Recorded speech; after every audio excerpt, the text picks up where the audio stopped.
Hello friends, welcome you all. आज हम vision IAS के 17 अगस्त वाले डेली करंट अफेयर्स डिस्कस करेंगे। So let's move to our first article, defence testing infrastructure scheme DTIS।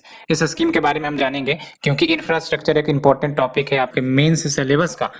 तो basically अगर हम इस स्कीम की बात करें तो इसे मई 2020 में लॉन्च करी गई थी। किसके द्वारा? मिनिस्ट्री ऑफ डिफेंस के द्वारा 400 करोड़ का आउटले रखा गया। किस लिए? To boost domestic defence and aerospace manufacturing. और इसी के रिगार्ड में डिफेंस मिनिस्ट्री ने 8 एक्सप्रेशन ऑफ इंटरेस्ट पब्लिश किया है जो कैटर करेंगी DTIS को सेटअप करने में इन द सिलेक्टेड डोमेन्स। लेकिन अब हमें जानना है क्या की हाईलाइट है इस स्कीम के। पहली बात तो ये कि इसके तहत स्टेट ऑफ द आर्ट 6 से 8 ग्रीनफील्ड DTIS प्रोजेक्ट सेटअप किए जाएंगे in partnership with private industry.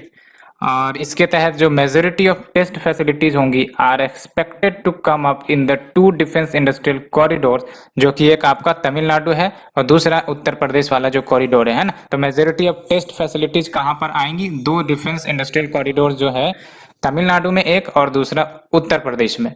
और ये जो प्रोजेक्ट्स आएंगी अंडर दिस स्कीम, इसमें आपका 75% गवर्नमेंट फंडिंग होगा in the form of grant in aid, है ना। तो ग्रांट इन एड का मतलब ये हुआ कि गवर्नमेंट फंड करेंगी प्रोजेक्ट को और इसमें किसी भी अदर इन्वॉल्व कंपनी जो इसमें होंगी उनको पैसे लौटाने की जरूरत नहीं है। ग्रांट इन एड का मतलब ही है कि there is no need of return, है ना। It is not a loan, it is basically an aid और हेल्प। तो ये याद रखना है, प्रोजेक्ट अंडर द स्कीम इसके तहत 75% government funding in the form of grant in aid provide करी जाएगी।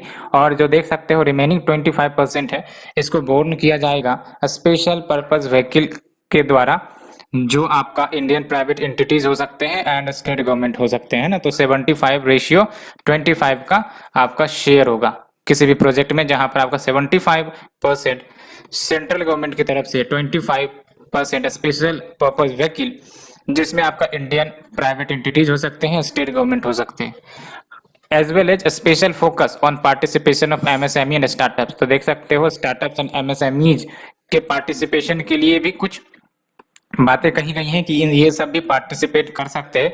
और ये प्रोजेक्ट आपका 5 इयर्स के लिए चलेगा। और इसका बेनिफिट क्या होगा?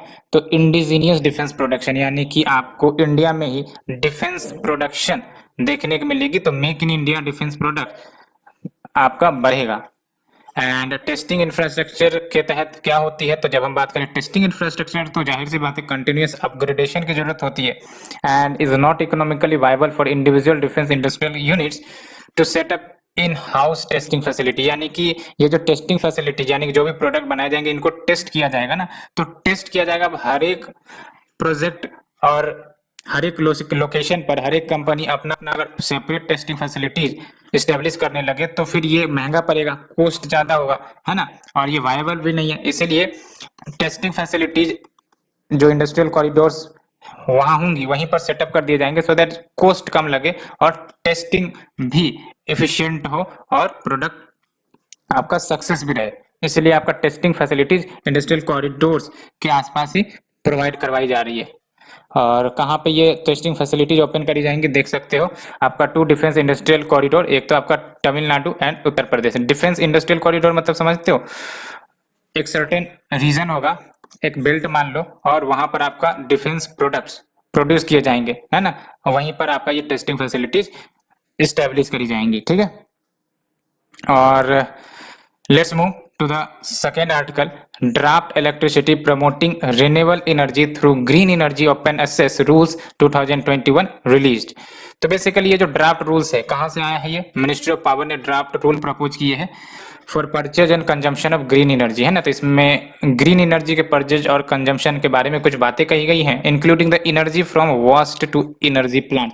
वास्ट टू एनर्जी प्लांट मतलब वास्ट से आपका एनर्जी प्रोड्यूस किया जाएगा, इसके बारे में भी इस ड्राफ्ट में बात कही गई है। ग्रीन एनर्जी की बात करें तो इसका मतलब क्या? तो ये इलेक्ट्रिकल एनर्जी होंगी जो जनरेट करी जाएंगी रिन्यूएबल सोर्सेस ऑफ एनर्जी से, नाम से पता चल रहा है ग्रीन एनर्जी, तो वही बात है, electrical energy generated from renewable sources of energy. अब बात करते हैं major provision of the draft rules. तो देख सकते हो पहला है आपका रिन्यूएबल परचेज ऑब्लिगेशन। इसके तहत यूनिफॉर्म रिन्यूएबल परचेज ऑब्लिगेशन सारे ऑब्लिगेटेड एंटिटीज पर लागू किए जाएंगे। जब हम बात करते हैं रिन्यूएबल परचेज ऑब्लिगेशन, इसका मतलब जो डिस्ट्रीब्यूशन कंपनीज है उनको ये बाइंडिंग किया जाएगा कि जो आपका रिन्यूएबल एनर्जी प्रोड्यूसर है उनसे सर्टेन पोर्शन ऑफ एनर्जी खरीदे, है ना, सो दैट जो आपके रिन्यूएबल प्रोड्यूसर हैं एनर्जी वाले उनको बेनिफिट हो और उनकी प्रॉफिटेबिलिटी बनी रहे, उनकी एग्जिस्टेंसिबिलिटी भी बनी रहे। ठीक है, तो देख सकते हैं uniform RPO on all obligated entities. इसके तहत क्या होगा, distribution licensees, open access consumers and captive power consumer, and कोई भी एंटिटी परचेज कर सकती है, कंज्यूम कर सकती है रिन्यूएबल एनर्जी को। कैसे, वाया मेथड्स, जैसे खुद जनरेट कर सकते हैं वो रिन्यूएबल एनर्जी को, या फिर प्रोक्यूरिंग थ्रू ओपन मेथड, या फिर परचेज ऑफ ग्रीन हाइड्रोजन, या फिर renewable energy certificates.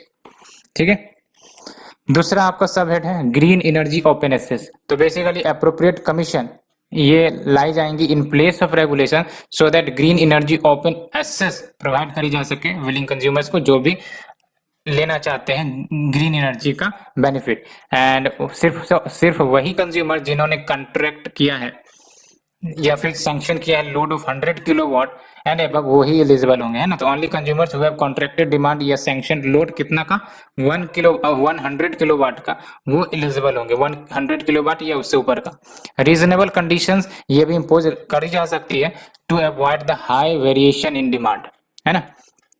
The next is nodal agency. तो सेंट्रल गवर्नमेंट नोटिफाई करेंगी एक सेंट्रल नोडल एजेंसी को जो ऑपरेट करेगा single window green energy open access system को फॉर रिन्यूएबल एनर्जी, एंड सारे इंफॉर्मेशन पब्लिक को इस पोर्टल के माध्यम से दी जा सकेंगी by this centre. Procedure for grant of green energy open access, इसके तहत क्या है, appropriate commission to adopt common application format from the forum of regulators for submitting application on central nodal agency portal. ये priority देगा long term open access वाले को over the short and medium term वाले को, as well as open access for non fossil fuel वाले को over the fossil fuel वाले को। No denial without reasons and appeals against the nodal agency to lie with the appropriate commission. Banking की बात करें तो बैंकिंग के तहत क्या बात कही गई है, तो मंथली बेसिस पर परमिट करी जाएंगी on payment of charges to compensate additional cost with quantum of banked energy. और आप देख सकते हो ये 10% ऑफ टोटल एनुअल कंजम्पशन से ज्यादा नहीं होगी। जनरली जो बैंकिंग फैसिलिटी है वो प्रोवाइड करी जाती है to the energy generators so that grid system में more and more surplus energy inject करी जा सके एंड विथड्रॉ किया जा सके बाद में when required. Cross subsidy surcharge पर क्या बात कही गई है, तो ये कंज्यूमर्स के ऊपर लगाई जाएंगी who are permitted open access as per the tariff policy from the central government under the electricity act 2003। तो ये हमने कुछ इंपॉर्टेंट प्रोविजंस देखे। प्रीलिम्स के लिए आपका एज सच कुछ भी इंपॉर्टेंट नहीं है, मेंस के लिए कुछ बातें ड्राफ्ट से निकालने, बट वो भी अभी ड्राफ्ट स्टेज में है, तो फिर से जब ये एक्ट बन के आएगी तब या फिर ये रूल जब आपका एग्जिस्टेंस में आ जाएगा तो अभी डिस्कस किए जाएंगे।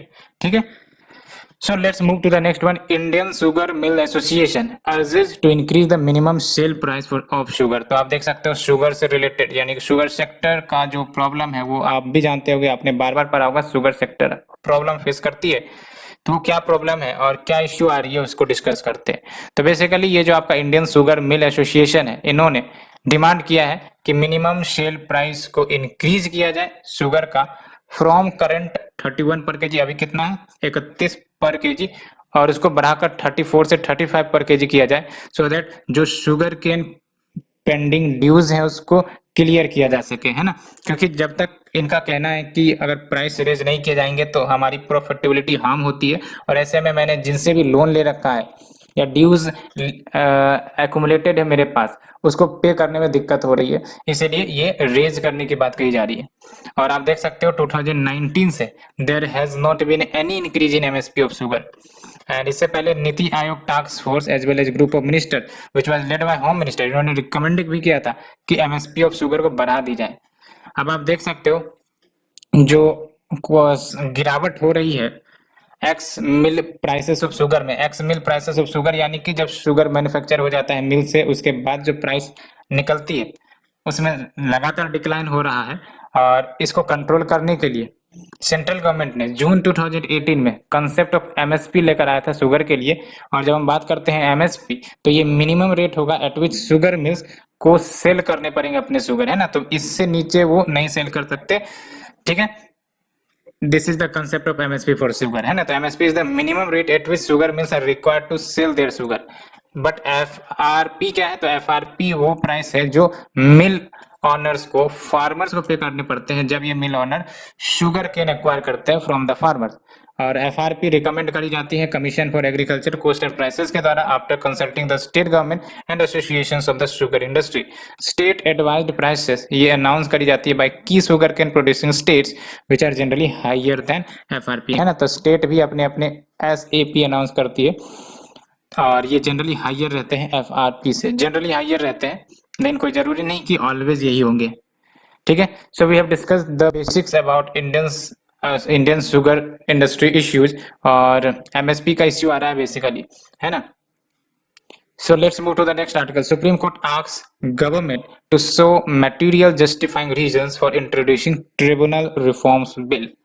तो सुप्रीम कोर्ट ने एक्सप्लेनेशन मांगा है कि आप क्यों ट्रिब्यूनल रिफॉर्म बिल 2021 ला रहे हो, इंट्रोड्यूस कर रहे हो, जिसके तहत 9 एपेलेट ट्रिब्यूनल्स को एबलिश कर दिया जाएगा एंड जो ऑर्डिनेंस के प्रोविजंस जो पहले स्ट्राइक डाउन कर दी गई थी सुप्रीम कोर्ट के द्वारा, उनके प्रोविजंस इस बिल के माध्यम से लाए जा रहे हैं। इसलिए ये सुप्रीम कोर्ट ने गवर्नमेंट ऑफ इंडिया से जस्टिफाइंग रीजन की मांग करी है एंड ये बिल बेसिकली पास करी गई थी और ये रिप्लेस करेगा tribunals reform rationalisation and condition of service ordinance 2021 को, ठीक है, इस ऑर्डिनेंस को रिप्लेस करेगा ये बिल अगर पास हो जाता है तो।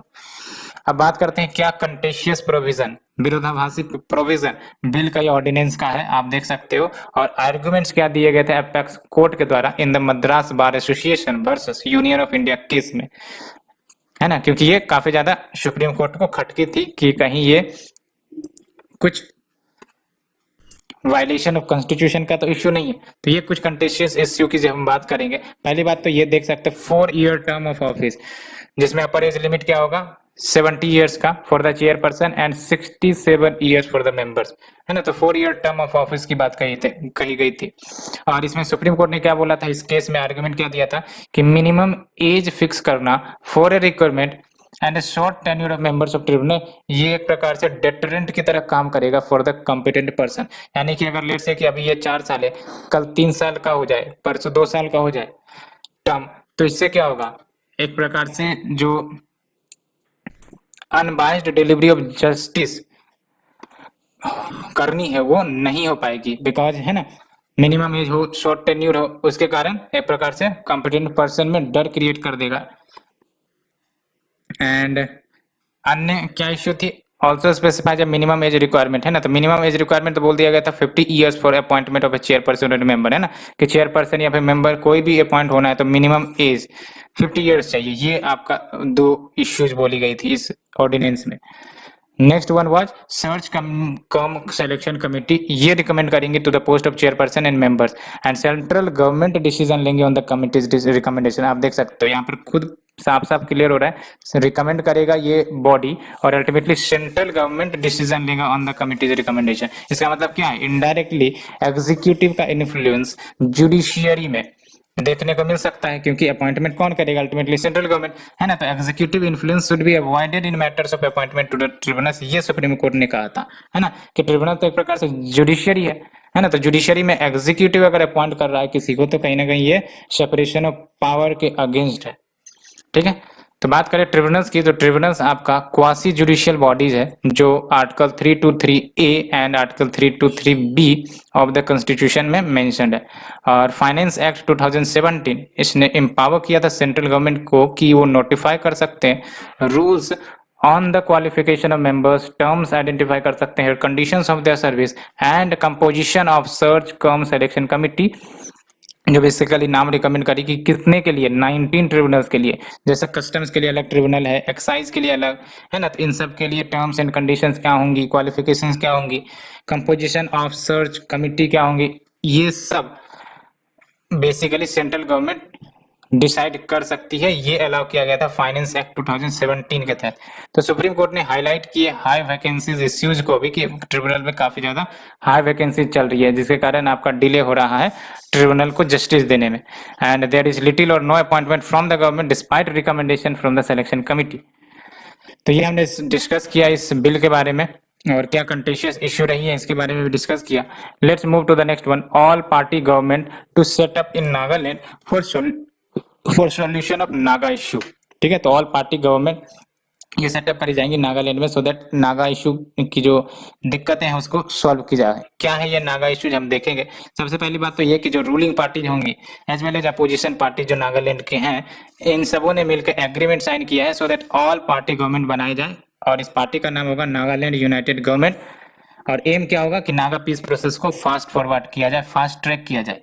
एंड ये जो डेवलपमेंट है, यानी कि ये जो आपका फैसला आ रहा है, ये बेसिकली इसके पीछे एक वजह है, यानी कि वो वजह है कि एक meeting few months back organise करी गई थी when the minister of home affairs, parties को कहा गया था कि वो वर्क करे एक साथ मिलकर so that peace process fast track हो।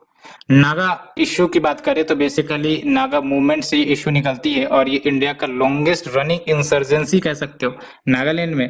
एंड एफर्ट्स ऑफ रिकंसिलिएशन, यानी कि सुलह की जाए between the government and Naga groups के बीच, और ये सुलह कहीं ना कहीं अनफ्रूटफुल रही है, इसलिए ये नागा इश्यूज अभी तक कंटिन्यू चल रही है। फॉर एग्जांपल 1946 में अंगमी फिजो, इन्होंने नागा नेशनल काउंसिल क्रिएट किया था, जिसने नागालैंड को इंडिपेंडेंट स्टेट के रूप में घोषित कर दिया था 14 अगस्त 1947 को। एंड 1975 में एनएनसी, जिसके बारे में अभी हमने बात की, NNC is your Naga national council, इन्होंने एग्री किया था कि भाई साहब हम तो वायलेंस छोड़ देंगे अंडर द शिलोंग अकॉर्ड। याद रखना है शिलोंग अकॉर्ड आपका एसोसिएटेड विद नागा इश्यू, ठीक है। और इस अकॉर्ड के तहत सम लीडर्स ने अपोज भी किया था इस अकॉर्ड को। एंड 1980 में national socialist council of Nagaland ये डिमांड लेकर आना शुरू करते हैं नगलिम के लिए। नगलिम यानी कि we want greater Nagaland. And when we say Nagalim, तो इसमें आपके सारे नागालैंड इनहेबिटेड एरियाज आ जाएंगे, नेबरिंग असम हो गए, मणिपुर हो गए, अरुणाचल प्रदेश हो गए, and some portion of Myanmar. And some portion of Myanmar को भी ये इंक्लूड करना चाहते हैं, बिकॉज ये इनका मानना है कि this region is rightful homeland of the Nagas. And 2015 में NSCNIM, one of the largest Naga groups, इन्होंने फ्रेमवर्क एग्रीमेंट साइन किया था with the centre to end the decades old issues. आपको याद ये रखना है कि Shillong accord is associated with Naga peace process, ठीक है। और नागा movement basically longest running insurgency कह सकते हो। और ये देख सकते हो 1946 में जो आपके ये इंडिविजुअल रहे अंगामी फिजो, इन्होंने काउंसिल के माध्यम से नागालैंड में ऑटोनॉमी मांगने की शुरुआत करी थी। इन्होंने तो नागालैंड को इंडिपेंडेंट स्टेट के रूप में भी घोषित करने की बात कही थी 14 अगस्त 1947 को, ठीक है। लेकिन बाद में शांति स्थापित हुई, शिलोंग अकॉर्ड हुआ, और इस अकॉर्ड को कुछ अपोज भी की गई और बहुत सारे ने समर्थन भी दिया, और उसके बाद से नगलिम का डिमांड चल रहा है। तो ये अकॉर्ड बेसिकली गवर्नमेंट और जो नागाज है उनके बीच में हुआ होगा to settle the matters, लेकिन अभी ये मैटर सेटल नहीं हुआ है। So we have discussed this. Let's move to the next one, shorter news, non-fungible tokens. तो क्या है ये non-fungible tokens? तो पहली बात तो इश्यू क्या है, तो टैक्स डिपार्टमेंट प्लान कर रही है कि वो 2% इक्वलाइजेशन लेवी लगाएगी प्लस GST भी लगाएंगी on any purchases of non fungible tokens. And अगर हम बात करें इक्वलाइजेशन लेवी की, तो ये एप्लीकेबल होते हैं ऑन एनी ऑनलाइन ट्रांजेक्शन जो किसी भारतीय के द्वारा किया जा रहा है from an exchange, from A company, from A system जो इंडिया में बेस्ड नहीं है, फिर भी वो इंडिया को सर्विसेज प्रोवाइड कर रहे हैं, इंडियन कस्टमर्स को सर्विसेज प्रोवाइड कर रहे हैं, फॉर एग्जांपल फेसबुक। तो वहां पर आपका इक्वलाइजेशन लेवी लगता है, ठीक है। while GST will be applicable even if the exchanges are based in India। And NFT की बात करें यानी कि नॉन फंजिबल टोकन, तो ये आपका डिजिटल ऑब्जेक्ट है, और ये drawing, animation, piece of music, photo, video कुछ भी हो सकता है विद सर्टिफिकेट ऑफ ऑथेंटिसिटी, और ये ब्लॉकचेन टेक्नोलॉजी के माध्यम से क्रिएट करी जाएंगे। तो नॉन फंजिबल टोकन्स याद रखना आपको, digital object that can be drawing, animation, piece of music, कुछ भी हो सकता है, फोटो, वीडियो, लेकिन इसमें सर्टिफिकेट ऑफ ऑथेंटिसिटी होगी, है ना। और ये क्रिएट कैसे किया जाएगा, ब्लॉकचेन टेक्नोलॉजी के माध्यम से। Green deposits in the next article. तो रिसेंटली एचडीएफसी बैंक ने इंट्रोड्यूस किया क्या, green deposit for its retail customer. Green deposit को हम टर्म डिपॉजिट कहते हैं और इसका इस्तेमाल नाम से ही पता चल रहा है इन्वायरमेंटली बेनिफिशियल प्रोजेक्ट्स में इन्वेस्टमेंट करने के लिए किया जाता है, promoting the transition to low carbon climate resilient and sustainable economy, है ना। तो इस इन्वेस्टमेंट से होगा क्या, जाहिर सी बात है ग्रीन में इन्वेस्टमेंट होगा तो low carbon climate resilient and sustainable economy देखने को मिलेगी। इसमें आपका renewable energy, energy efficiency, sustainable water management, clean transportation, green building, इन सब में इन्वेस्टमेंट किए जा सकते हैं। एंड ये बैंकों की भी मदद करते हैं इन नेट जीरो स्ट्रेटजी। कैसे, तो फंड प्रोवाइड की जाती हैं to the organisation in rebuilding और transition of businesses toward sustainability. And इससे बेनिफिट क्या होगा, तो environmental social governance objectives fulfil होती है। Now we have the GUAREX and National Commodity and Derivative Exchange Limited NCDEX, इन्होंने agri index futures contract GUAREX launch किया है। तो गॉरेक्स नाम से पता चल रहा है, याद रखना है प्राइस बेस्ड इंडेक्स होगा जो प्राइस मूवमेंट को ट्रैक करेगा in the future contracts of its underlying, ठीक है। जैसे guar seed, guar gum, refined spirits on real time basis, है ना। तो हमको सिंपल याद रखना है प्राइस बेस्ड इंडेक्स है जो ट्रैक करेगा price movement in the future contract of its underlying and on real time basis, ठीक है। और ये इंडिया का पहला सेक्टोरल इंडेक्स होगा एग्रीकल्चरल कमोडिटी बास्केट में। और इंडिया की बात करें तो वर्ल्ड्स लार्जेस्ट गौर प्रोड्यूसर है, 80 से 85% प्रोड्यूस इंडिया से होता है। राजस्थान गौर का टॉप प्रोड्यूसर है। और NCDEX की बात करें तो लीडिंग एग्रीकल्चरल कमोडिटी एक्सचेंज है भारत में। Next is your Ebola virus. तो रिसेंटली आइवरी कोस्ट, ये आपका यहाँ पर है, देख सकते हैं आइवरी कोस्ट अफ्रीका। और अफ्रीका में आप जब वेस्टर्न पोर्शन ऑफ अफ्रीका में जाओगे अटलांटिक की तरफ तो आपको आइवरी कोस्ट यहाँ पर मिलेंगे। बॉर्डर देख लो, लिबेरिया, गुयाना, माली, बुर्किना फासो, घना, ठीक है। तो ये सब बॉर्डरिंग नेशन है। तो यहाँ पर आपका आइवरी कोस्ट में फर्स्ट इबोला वायरस केस लगभग 30 सालों के बाद रिकॉर्ड हुई है। आइवरी कोस्ट, इसी को कोट दे आइवरी भी कहते हैं। कैपिटल देख लो Yamoussoukro and it is a part of western Africa. और ये लार्जेस्ट एक्सपोर्टर भी है कोकोआ बीन्स का। इबोला वायरस डिजीज की बात करें तो इबोला हेमोरेजिक फीवर भी कहते हैं इसको। It is a severe fatal illness affecting the humans and primates. Ebola को सबसे पहली बार 1976 में डिस्कवर करी गई थी और ये जूनोटिक डिजीज है and it spreads from wild animals to humans. याद रखना, तो ह्यूमन विल्ड एनिमल से ह्यूमंस में जाती है ये, और डायरेक्ट ह्यूमन पॉपुलेशन कांटेक्ट के माध्यम से भी जाती है ना। तो कांटेक्ट के माध्यम से भी स्प्रेड होता है, साथ ही साथ विल्ड एनिमल से ह्यूमंस में तो ट्रांसमिट होता ही है। Next is your national gene bank at NBPGR। क्या है, एग्रीकल्चर मिनिस्टर ने इनॉग्रेट किया है रिफर्बिश्ड नेशनल जीन बैंक को। कहां पर, national bureau of plant genetic resources Pusa में, ठीक है। और अगर हम बात करें national bureau of plant genetic resources तो ये नोडल इंस्टीट्यूट है नेशनल लेवल पर for acquisition and management of indigenous and exotic plant genetic resources so that food and agriculture हमारा सस्टेन रह सके। 1996 में स्टैब्लिश किया गया था। And the refurbished national gene bank, ये सेकेंड लार्जेस्ट जीन बैंक कह सकते हो पूरे विश्व का, with capacity to preserve 1 million germplasm, facilities of seed gene bank है, in vitro gene bank, cryo gene bank, ये सब कुछ सुविधाएं। Next is your visceral leishmaniasis. तो क्या है ये, सुना भी होगा आपने। इंडियन रिसर्चर ने डेवलप किया है नॉन इन्वेसिव, याद रखना नॉन इन्वेसिव यानी कि जो इन्वेड नहीं करता है, खतरा नहीं पहुंचाता। Non invasive, easy to administer, cost effective and patient compliant potential therapeutic strategy, किसके लिए, अगेंस्ट वाइसरल लेशमेनियासिस। तो हमें इसके बारे में जानना होगा। VL के बारे में, इन्फेक्शियस डिजीज है, कैसे ट्रांसमिट होती है, by the bite of female phlebotomine sand fly, है ना। तो सैंड फ्लाई रेस्पॉन्सिबल होता है, उसके बाइट करने से ये आपका लेशमेनियासिस काज होती है। नेग्लेक्टेड ट्रॉपिकल डिजीज में से एक है जो मिलियंस को अफेक्ट करती है annually, making it second most common parasitic killer after malaria. याद रखना, मलेरिया के बाद second most common parasitic killer कौन करता है आपका, लेशमेनियासिस। एंड जो कन्वेंशनल ट्रीटमेंट थेरेपी है VL का, इसमें पेनफुल इंट्रावेनस एडमिनिस्ट्रेशन होता है जो बहुत सारे ट्रीटमेंट कॉम्प्लिकेशंस भी लेके आते हैं, जैसे प्रोलॉन्ग्ड हॉस्पिटलाइजेशन, लंबे समय के लिए हॉस्पिटल में बैठे रहो, high cost and high risk of infection. Next is your left wing extremism decline sharply.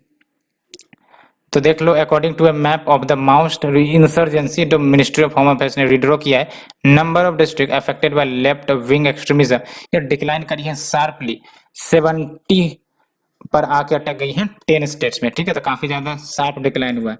And ये डिस्ट्रिक्ट्स जो है वो अभी फिलहाल सिक्योरिटी रिलेटेड एक्सपेंडिचर स्कीम के तहत कवर्ड है। तो क्या होता है आपका सिक्योरिटी रिलेटेड एक्सपेंडिचर? तो इसके तहत district affected by left wing extremism उनको असिस्टेंस हेल्प मिलती है सेंटर से, सो दैट वो सिक्योरिटी रिलेटेड एक्सपेंडिचर को रीएम्बर्स कर सके।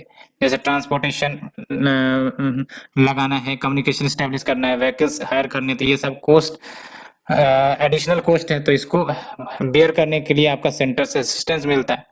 एंड आप देख सकते हैं overall the incidence of LWE violence वो 70% रिड्यूस हो चुकी है, ऑल टाइम हाई। और ये केसेस 2009 में 2258 हुआ करती थी और 2020 में आप देख लो 665 ही है बस। Next is your personalities in news. तो सुभद्रा कुमारी चौहान, इनका पीरियड ऑफ एग्जिस्टेंस 16 अगस्त 1904 से 15 फैब 1948। तो न्यूज में क्यों है? बिकॉज गूगल डूडल ने सेलिब्रेट किया है इंडियाज फर्स्ट वुमेन सत्याग्रही, रट लेना, इंडियाज फर्स्ट वुमेन सत्याग्रही सुभद्रा कुमारी चौहान बर्थ एनिवर्सरी। इन्होंने महात्मा गांधी के नॉन कॉपरेशन मूवमेंट को ज्वाइन किया था अगेंस्ट द ब्रिटिश, क्योंकि उस पीरियड में आपको पता है एनसीएम चल रही थी। एंड ट्रेवलाइजिंग राइटर जिनका वर्क नेशनल प्रोमिनेंस रखता है during male dominated era of literature, है ना। एंड इनकी जो पोयम है Jhansi ki Rani, it is regarded one of the most recited poems in Hindi literature, है ना। आपने सुना भी होगा झांसी की रानी पोयम। ये खरी बोली डायलेक्ट जो हिंदी का है उसमें लिखा करती थी। इनके पोयम ये भी डिपिक्ट करते हैं जो hardship and challenges Indian women के द्वारा फेस किए जाते थे during the freedom movement of India. Next is the places in news, Zambia. तो ज़ाम्बिया का लोकेशन देखो, ये भी आपका अफ्रीकन नेशन है। और देख लो Democratic Republic of Congo, Tanzania, Malawi, Mozambique, Zimbabwe, Namibia, Botswana, है ना। तो ये जो है सदर्न अफ्रीकन कंट्री में से एक है, ठीक है। तो Zambia opposition leader that is Hakainde Hichilema incumbent defeated the incumbent to become president of the nation. तो बेसिकली अब ये जो है हक्किंदे हिक्लेना ये प्रेसिडेंट बन सकते हैं यहाँ का, ज़ाम्बिया का। तो ज़ाम्बिया का कैपिटल देख लो लुसाका, और ये लैंडलॉक्ड है, आप देख सकते हो चारों तरफ से आपका कॉन्टिनेंट ये कंट्रीज से बॉर्डर करता है ना। And is politically stable country of Africa, south central प्लेटू में लोकेटेड है। मैप ओपन करके आप देख सकते हो। And it is named after Zambezi, रट लेना, ये जो ज़ाम्बिया है ज़ाम्बिजी रिवर के ऊपर नाम पर है इसका। एंड विक्टोरिया फॉल्स यहीं पर आपको देखने को मिलती है, विक्टोरिया फॉल्स, ठीक है। 20 नेशनल पार्क यहाँ है, एग्जाम्पल के तौर पर काफुए नेशनल पार्क, बायोडाइवर्सिटी भी रिच है। And second largest copper producer है अफ्रीका का, डेमोक्रेटिक रिपब्लिक ऑफ कंगो फर्स्ट है, सेकंड है आपका Zambia. Next is Malaysian news. तो मलेशिया देख लो, ये है आपका मलेशिया, इसका कैपिटल कुआलालंपुर है, ठीक है। तो यहाँ पर आपका पूरा मलेशिया है, साउथ ईस्ट एशियन नेशन है ये। और बेसिकली क्या इशू है तो देख सकते हो, after failing to get majority support, जो मलेशियन पीएम मोहिउद्दीन यशीन है वो अब रेजिग्नेशन सौंपेंगे किसे, किंग को, इसलिए ये न्यूज में है। तो Malaysia capital Kuala Lumpur, south east Asian country है, टेरिटरी आपका ओवर 2 ज्योग्राफिकल रीजन्स में स्प्रेडेड है, पेनिनसुलर मलेशिया और दूसरा ईस्ट मलेशिया। ईस्ट मलेशिया आपका बोर्नियो आइलैंड पर है and it is largest island of Asia, रट लेना, बोर्नियो आइलैंड दिस है and largest island of Asia and third largest of the world, shared with Indonesia and Brunei. और ये multi ethnic multi religious country कह सकते हो। Significant Indian diaspora यहाँ मौजूद है, mainly brought to the Malaysia, कैसे, तो कनगानी सिस्टम के माध्यम से। यानी कनगानी सिस्टम क्या होता था, it is something indentured labeller या बॉन्डेड लेबलर को उठा के लिया, जो ब्रिटिश कॉलोनियल रूल के दौरान यूज करी जाती थी। और ये सब स्लेवरी जब इंड हुई थी तो अल्टीमेटली ये यहाँ पे रह गए थे, ठीक है। So we have discussed all this articles, hope you liked it and thank you friend, thank you very much.